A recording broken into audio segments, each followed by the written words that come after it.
I'm the co-author of the National Register nomination for the entire Kessler Park system.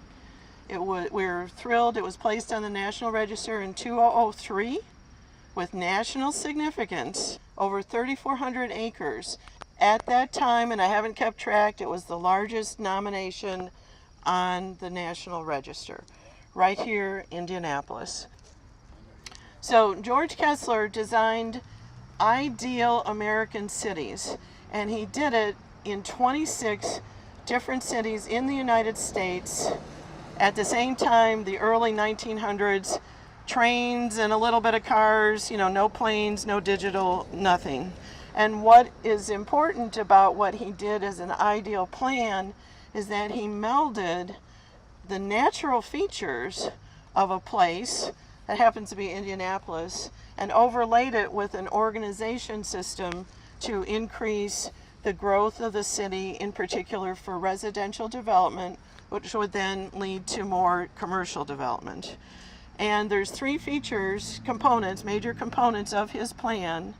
They're the large parks, and Garfield, Riverside, and Brookside are the large parks in his plan.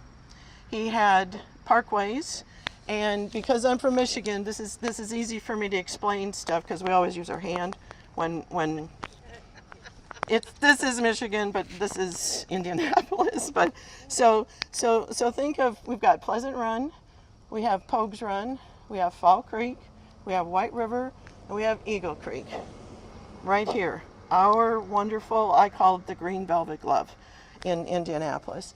Those are the parkways. The third thing are the boulevards. And so rather than having to go downtown here as the slope of the land, they are the circuitous routes. The first one is 38th Street and actually over to Emerson. Wasn't completely developed as a boulevard. And then the second one, though, is Kessler Boulevard, which was already in planning before he died in 1923, and then in honor of him is why they named it Kessler Boulevard. So his plans, though, are more than just laying out a city. It was for more than functional. It was for livability, for beauty, and also then sustainability. But they weren't calling it this current buzzword back then. It was just, this is how you do cities. And we have the excellent example here in Indianapolis. So, and some of you might be scratching your head about what the heck is a city plan? It's like, well, wasn't this all here? And it looked like this forever. Not really, but today, because we're on Pleasant Run, you can look at two other city plans you're going to experience. One of which, when you're in Fountain Square, you're sort of on the lower right elbow of Ralston's 1821 plan for the city. So that's the diag, it's your grid, diag, Ralston plan. After you leave here, you're going to cross over Emerson into Irvington, and that's the ideal plan from the 1870s of what a perceived town would look like. Incredibly different, wonderful in its own way, both of them, of course, but this is the bigger scale. And the city at the time of Kessler was mostly all of Center Township, so it was that big, but the plan was extended further out. The necessity of why he was brought into the city is because of uncontrolled growth. We were in, Kurt calls it the American Renaissance, but thousands of people were coming here from the rural lands, from across the oceans, and it's like, you can have a slaughterhouse right next to your house. It was just, and filthy air, dumping all over the place, filthy waters, everything bad, chaos. So what happened in 1893 is the World's Columbian Exposition in Chicago. That was Daniel Burnham, the architect, and his team making the White City there, showing that the United States is civilized, it can be beautiful cities. What also, as a small point, because you're going into Irvington, how many have read the book Devil in the White City? Oh yeah. Okay, so the White City's the Chicago. The devil, actually, I think it was his last victim, was over here in Irvington, and he was there too. But that's beyond what I know. It was there. So not only competition for the United States to look good in the world, it was competition for all cities to look good to compete against other cities. So that's why the Commercial Club in 1908, the precursor to the Chamber of Commerce, hired George Kessler, the national expert, to come here and lay out this plan. So what you're going to see, things, details of what's here, all of these greenways that you've been going through are broad, irregular sweeps of land. People then knew that the greenlands were the lungs of the city. Also, purposely, they were inspirational. It's not in less creative hands, somebody would just be drawing a parallel line along a river and go, oh, look it, I got a greenway. It's like, no. Every single, step that you're taking has a different experience and view along the way. You've got recreation. It's also purposeful because of opening up the residential areas for sunlight and wind circulation to clean them out and for them to be more healthy. Certainly the recreation aspect, the socialization aspect of it, health.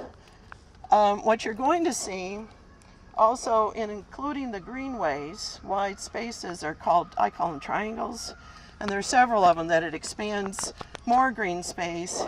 You'll see a small example on the other side of Emerson. You'll go right by it, is the Ken Hubbard Memorial space, and it's one of the triangles, and it's now named for Ken Hubbard, who lived in the stucco house right across the street there. So the triangles, what you're not going to see on the parkways is commercial development.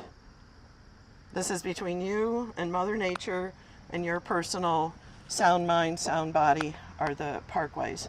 You'll see the developments at the intersections. So the gas stations at State, Shelby, and Madison are the intersections. They're not along the parkways. But buildings you will see are places like the schools, like Thomas Carr High School, built in 1937. There's another closed public school on the South Parkway. You're also going, the orphans home is there, also on the South Parkway. That it was there first, but it was purposeful that they are included in this green space. And you're going to see churches occasionally, but that's the only kind of buildings really, and houses, that are on the greenways. Also, setbacks, when you're over on the bike lane along Ellenberger Park, the houses there face the park, but they're set back. That's to extend the park experience from your front door all the way across till technically the front door of the people on the other side. Also, the green space between the curb and the sidewalk, purposely large, purposely green, they were called parkings.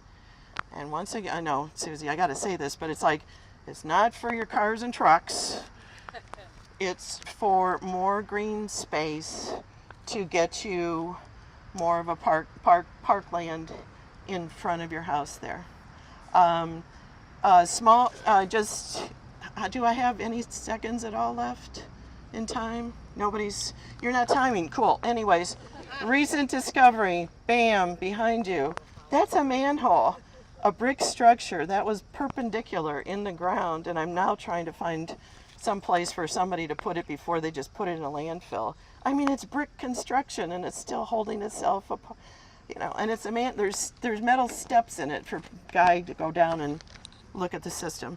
Okay, you're gonna see Thomas Carr High School. If you look into Thomas Carr, other fascinating, his son was one of the monuments men. Who knew?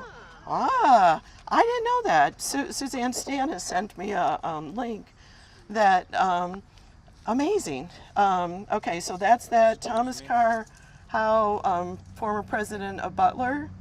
You have Ken Hubbard, the cartoonist, William Forsythe, which you guys might mention there, and then Hilton U. Brown Corner, also famous, is just right there at the corner also. All right, you're going to start going through Irvington. and end up at the Bona Thompson Center for Paul Diebel talking about Irvington for only 10 minutes. And then you have your restroom refreshment break before you move on. Thank you. There are some very good examples of the set.